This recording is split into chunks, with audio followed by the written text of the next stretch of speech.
Hello everyone, welcome back to my channel.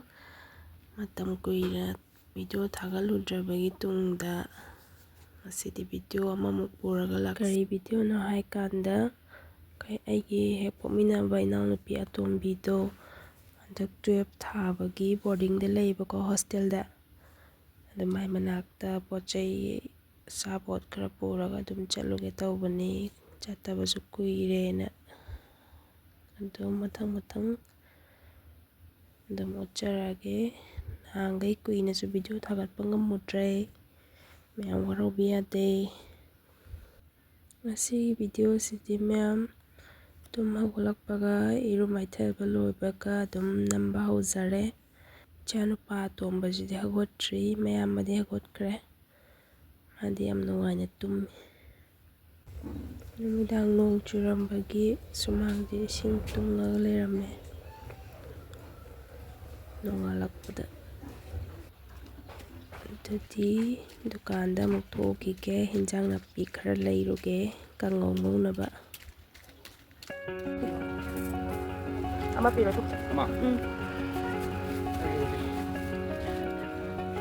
moro te kusiloge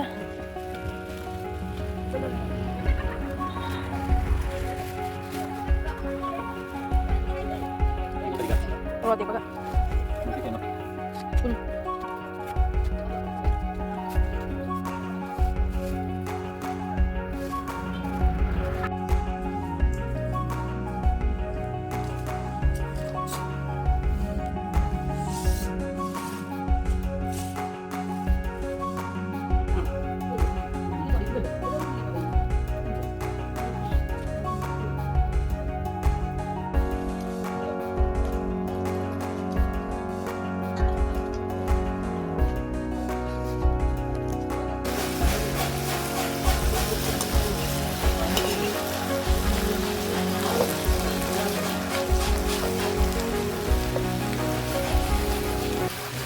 sumun lẽ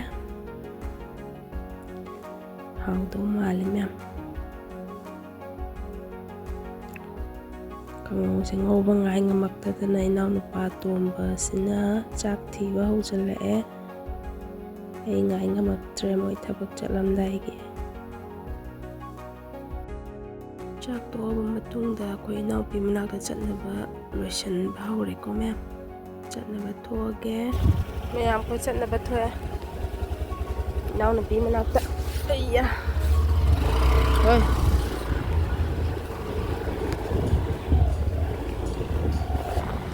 adudi mayam yaurakanda amuk utcharage lambi su dum matek hapcharage ko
hai kulau ke kau tak ada kiano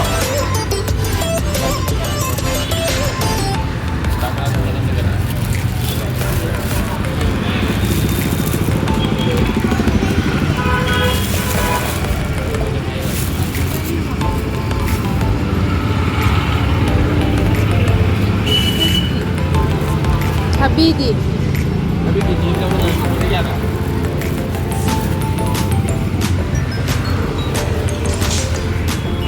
Habiji kiji kiano kumpu kiano kumpu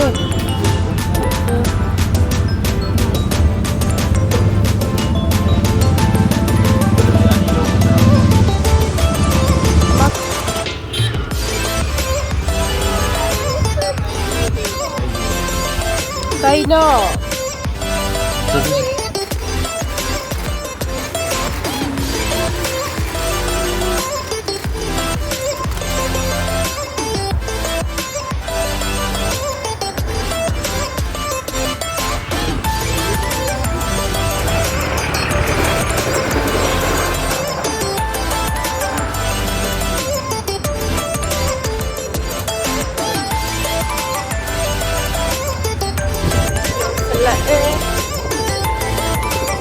Enaonupi leba hostel da yore. Matang ada monster age.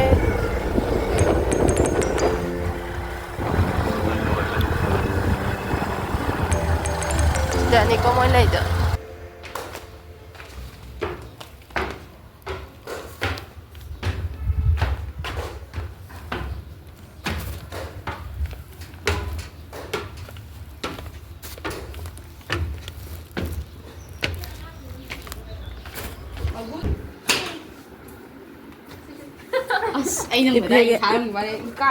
Ipe yaudasу fazabi.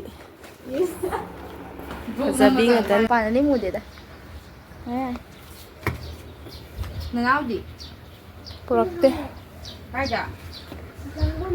Langgonda. Boys. Larik pau haraga loi kenara leiraba tawisna. Kaide mi iru. Ayam namgeda masi. Angkoda. Kuina. Haigi baga taleyaktadi haide basu lerawaro. Hai waro ise. Ha.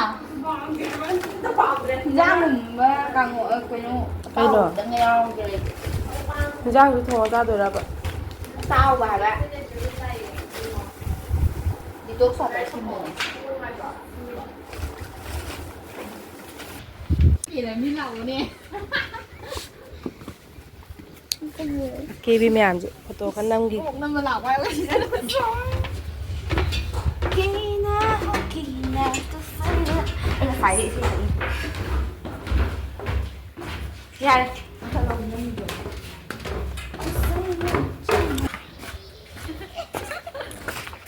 Salage ka. Bye bye. Atai di am thulok ti ne. No hostel je fazabi ngata leida. Tallida. Banana. Chala chala. Về giao ấy cậu.